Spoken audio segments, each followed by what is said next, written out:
Oops, hi, welcome back to the channel. Football's coming home, covering all things in the podcast wars game. Weird few days again, drama again, kerfuffles, palavers. Just been watching Benson Edges, Ben Hatchett going off. Benny. Very poor show on those videos. Some people don't get it, do they? What I've always said with this podcast wars game, I don't have favourites. I'm not here to judge.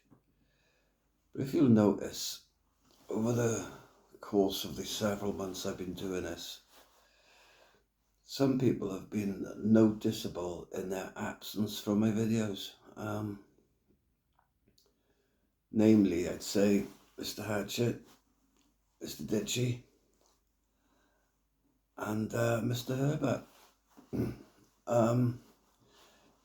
Mainly because I don't really watch a lot of their stuff.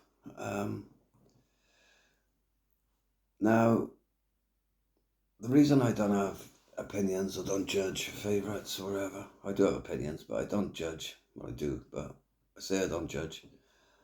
And I don't have favourites. I do, but I say I don't. Is that some people are entertaining, and I've got like personality. And some people haven't, and that's just life, innit? We've all worked with, well, I presume we have, but I've worked with people in the past, right? Who, when they try and tell like a joke or something, it just like fucking kills the atmosphere, stone dead. They just got those personalities. I don't know what it is. I can think of about 3 or 4 people off the top of my head who are like this. Everybody be chatting away, be like, yeah, and then they'll say something and it'll be like, awkward. Do you know what I mean? And some of those lads I see as a bit like that, They haven't really got that, what a counsellor in a rehab centre once described as oomph. He was talking to this lad, Steve Mack, and he said, Steve, do you ever sort of, think that you may not have the same oomph as some of the other boys here? Which is a bit harsh. He was trying to break into the big 4 that we'd assembled in the group therapy sessions. But anyway, that's a different story for a different time. So I haven't really spoke about those lads much in my interviews because I can't really handle them. Do you know what I mean? I don't really, I just don't like watching them. There's so many million things on YouTube that this, and I'm contractually obliged to watch about 30 hours of this podcast wars bullshit in order to, justify being able to comment. And I can't waste any of that time on some of these people. Like Mr. Herbert's currently, I think he must be coming up to 50 years of age. So he's currently in the process of doing a 56-parter of his own life to celebrate his own birthday. What's that all about? It's like people who organise their own birthday party. If you've got to organise your own birthday party, there's nothing to celebrate, is there? There's nobody else on this planet doing it for you. There's nothing to celebrate.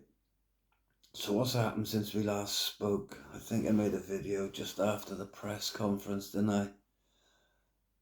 Lazars, I've criticised him in the past because some of his content has been shady. And he's accidentally stumbled on what he should have been doing in the first place, and that's doing lives. Watched a couple of his lives over the last few nights, and him just there, spontaneously fucking yapping away. That's far better material than him sitting in his house thinking, right, what's happened? Oh, that's happened, right, I'll make a fucking 5-minute video on that. His like fucking 2-hour lives last night were easier to watch than some of his 5-minute videos. So I think he's accidentally stumbled upon what he should have been doing in the first place. How long it'll last, I don't know. fighting trolls has sort of aligned himself with like Ditchy and Hatchett in that situation at the press conference, you know, because like Lazars was saying, he put it on fighting trolls, and fighting trolls didn't want to know, and in fairness, he was pretty quiet, wasn't he, for somebody who's been so vociferous about all this. You know, I like Paul. He's in a tricky position, really, and he in all this, because he fucking loves it. He has got a personality, you know, he is entertaining, but he's also very impressionable, and he's also very excitable. So, you know, I take my hat off to him. He's sort of trying to make the most of this, and fucking good luck to him for that. But I think he lacks that little bit of self-awareness you need to realise the reality of the situation that your own life is in. But, you know, he's enjoying himself, so I was going to say long may it continue. It'll continue for a while. I think there's a lot of people in this game who are totally unaware of their own shelf life, you know? A lot of one-trick ponies. You know, I see Kay's doing lives again, you know, and somebody like Kay, entertaining, got a personality, got a bit of a story, not afraid to say what he fucking thinks, not afraid to put himself out there, and he's quite intelligent as well. That's the difference between a lot of these people in this game, is the intelligence level, you know. Obviously, a lot of us get to school and we lose our respect for intelligence for some reason. Or maybe not intelligence, just information. But yeah, but there's some people in this game who are pretty much thick as fuck, aren't they? And there's other people who are like quite intelligent, and there are some people who are very intelligent. And it's never going to be easy for thick as fuck people to flourish in anywhere in the long term. So yeah, being aware of your own shelf life. It's like Lazar's quite clever, you know. And he's got a sort of understanding of himself. It was good to see him on his live, sort of taking the piss out of himself. Do you know what I mean? You know, that's the big difference in it. They say this in comedy as well. They call it self-deprecating. You know, if you can't take the piss out of yourself, it's like me, for example. I'm a fucking idiot. You know, I've made a complete mess of my life. But I've sort of managed to rein myself in a bit over the last few years. So I'm now at the beginning of a sort of a rebuilding process, if you like. But I'm more than aware of how much of a prick I am can be.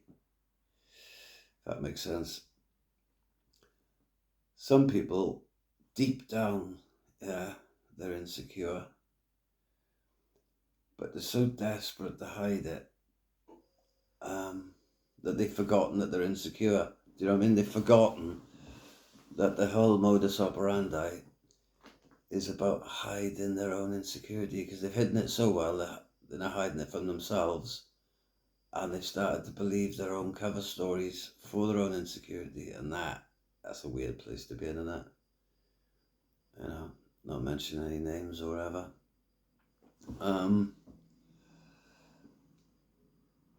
Yeah, what's his name? Ashstring. He was trying to get himself on the fight card, and he asking him having a big bloody rack with that other Ashley guy. Not a big rack, but an exchange of unpleasant messages. But now he's hit upon an absolute goldmine in the eating hot curry element of Facebook. So yeah, so he did a challenge, a really hot curry.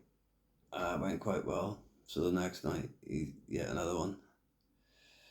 So I'm just wondering if he's going to go on and eat another one tonight. Maybe that'll be his thing, you know. Carolina Reaper channel. It's gone from Graper to Reaper. Oh, it's not a Graper, just a threater. Graper threater to Reaper. Carolina Reaper. Hang on, there's a line in this. Anyway, as he said, Sweet Carlisle. Funniest thing I've heard in about 4 years, that. when he was having his party night. I actually went on and had a chat with him. Don't know if anybody saw that, but Dring was doing a live. I was watching it, and I was thinking, do you know what? As much as I love watching this bloke and everything, it's like I felt a bit, not guilty, it's not my fucking problem, but I felt a bit for him, to the point of, I actually went on to his show and talked to him for about 5 minutes, and I seen in some of the comments later, I couldn't read them properly because he'd taken the live down, and I couldn't see it when I was on, but there's a lot of people saying, oh, this guy's taking the piss session. I fucking wasn't, do you know what I mean? I was trying to help him, for want of a better word, and yeah, and it was a night he was having a party, and at the end he went like that to me, he said, you know, because I was not being dark, I was being real with him, do you know what I mean, asking him about, is he really happy, stuff like that. Are you really happy? Have you got friends? You know, I was asking him the same sort of questions I asked myself. And in the end he went like, oh, look mate, this is supposed to be a party. And it's like, alright, this is your idea of a party, I'll leave you to it. And I said, yeah, alright, I'm off mate, all the best, airy chest. And but during the course of that party night, he was like playing Barbie Girl and all his other favourite tunes. And he went like, Alexa, play Sweet Carlisle. And Alexa ignored him. Alexa, play Sweet Carlisle. Oh God. And somebody had to tell him in the comments it's actually Sweet Caroline.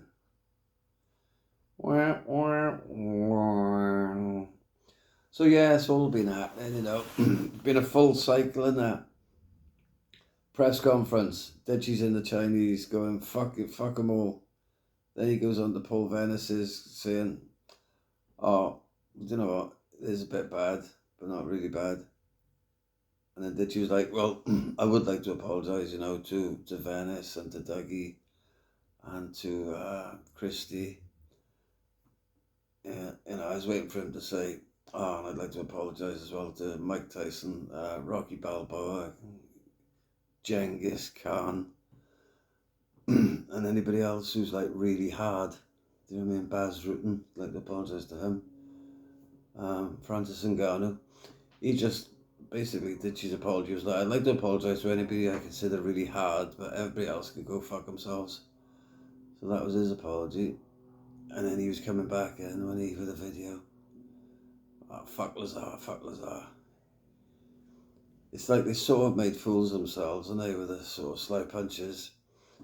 They've tactically backed down slightly, and then they're like, their egos can't handle that. They've once again forgotten their own insecurities, and now they're like, oh nah, fuck you man, fuck you. I think Ben Hatchett's just offered to corner somebody. Because Christy said he'll go in Bobby K's corner.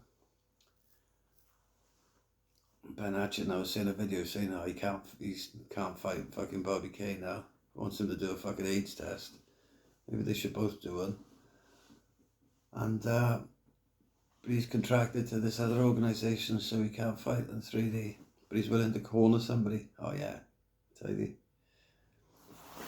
Some lucky boy, you know, is going to have him in the corner. So yeah, God knows what's going on. So if Ben Hatchett's not on, we do have to revert to my original plan. You know, I'm sure there's quite a few people who'll fight Ditchy instead of Lazar.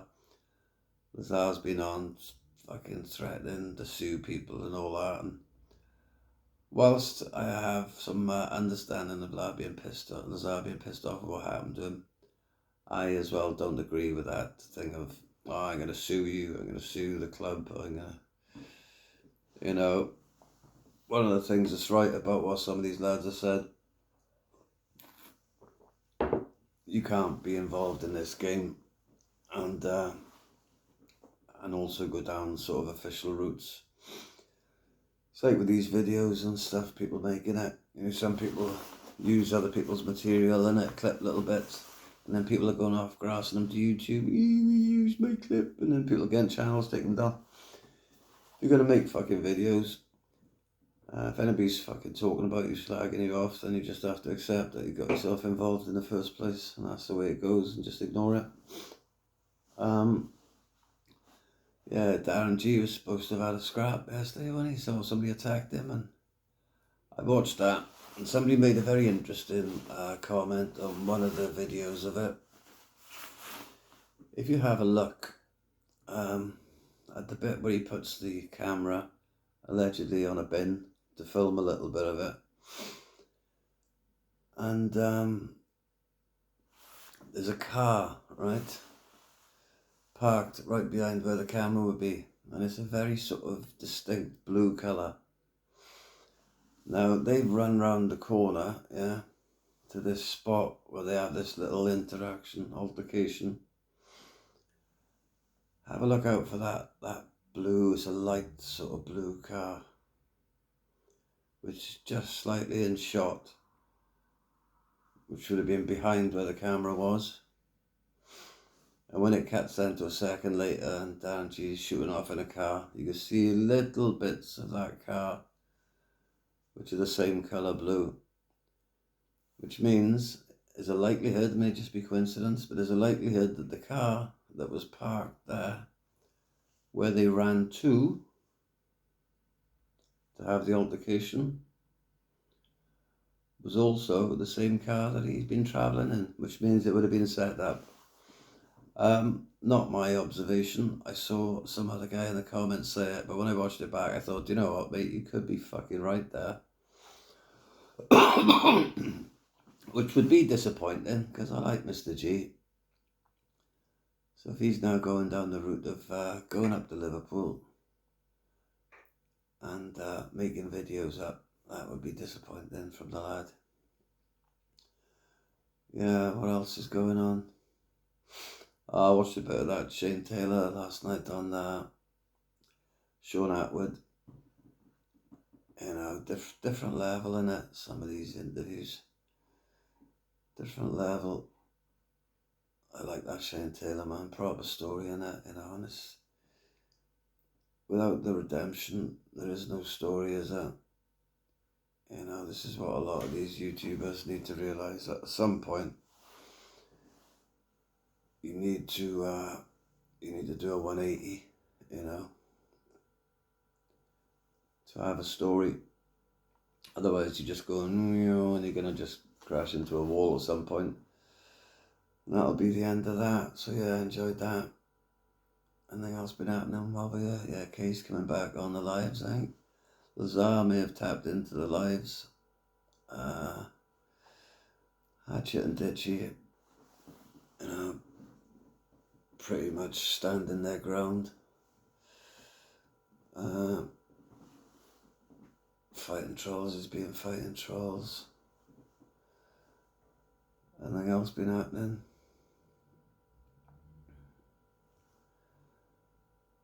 I actually unfollowed, unsubscribed from Decker the other day.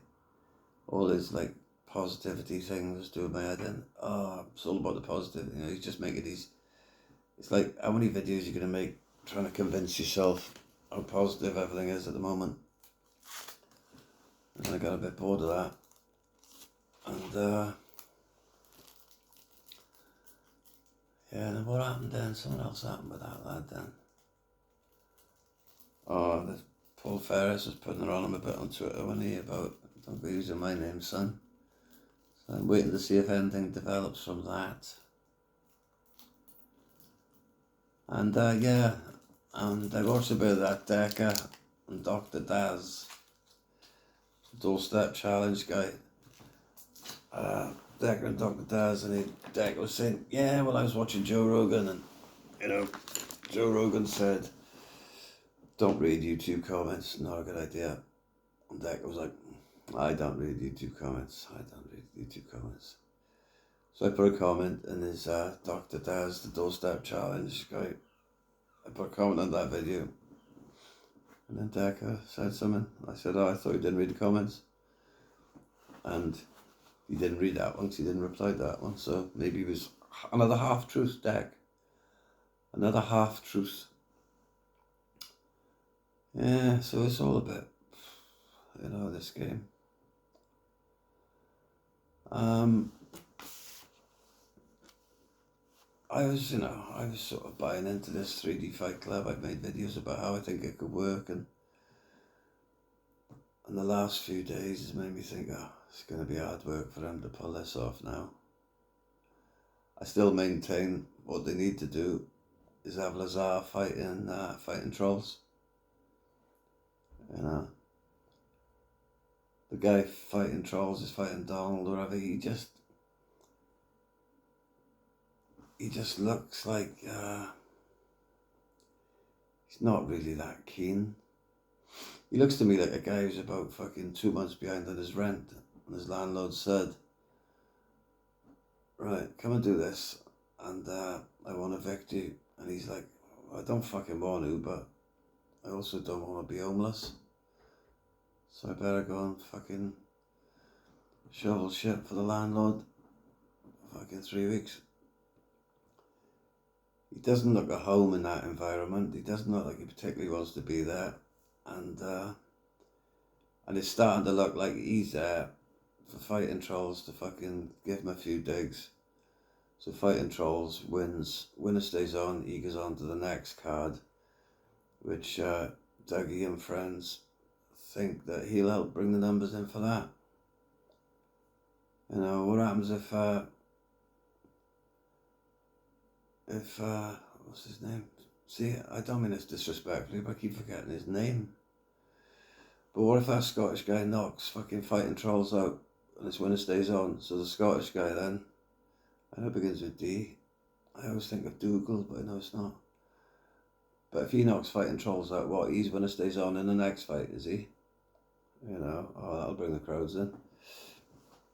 So Lazar against fighting trolls is the fight to make. And you should probably bring Astring into the picture. You know, if you want to bring some numbers in from the YouTube side of it. You know, yeah, it's all a bit up in the air now, isn't it? Fucking Hatchett's not fighting from what he said. He was kicked out, then he's put back in, and now looking at the video he's made today, it's like he's not in. So fuck knows what's happening there. Which, you know, frees up a place for Bobby Calden out. So if Bobby fights Dougal, whatever his name is, Bobby against, like I said in a previous video, Bobby against Dougal, Battle of Scotland. Trolls against Living in London. Be a fight we all want to see. Living in London's been loving all this, you know, making lives with his gum shielding and stuff like that. So that'll be a better challenge for him. And obviously, he said he'd fucking battle Lazars, so he'd be more than happy to take that fight. And, yeah, maybe Lazar would fight him. Maybe he doesn't want to give Ditchy a payday now. I don't know, who gives a fucking flying fuck, really, innit? Fucking what a load of bullshit. Russell Brand is on True Geordie. I started watching that earlier. Got a bit of a love-hate relationship with him, but that's a different story. But, yeah, how much more life is there in this podcast wars thing? You know, it'll obviously drag on, but how long is it going to be worth watching, you know, while it's still fucking enjoyable? Without there being a need for drama, you know, at some point the drama may be already happening. Probably is in lots of cases, but a lot of the dramas may be a little bit contrived now, and they've realised, right, we have to have drama every now and again to keep this going, especially, you know, from the point of view of them selling a fight. So they have to keep the drama going, and once things aren't authentic, that's the bit where I lose interest, if I'm honest. Once things stop being authentic. So yeah. So, you know, good luck to Marvin with his 34-part story about himself. Celebrate his own birthday. Ben Hatchett is out with the fight now from what he said. He's willing to corner somebody.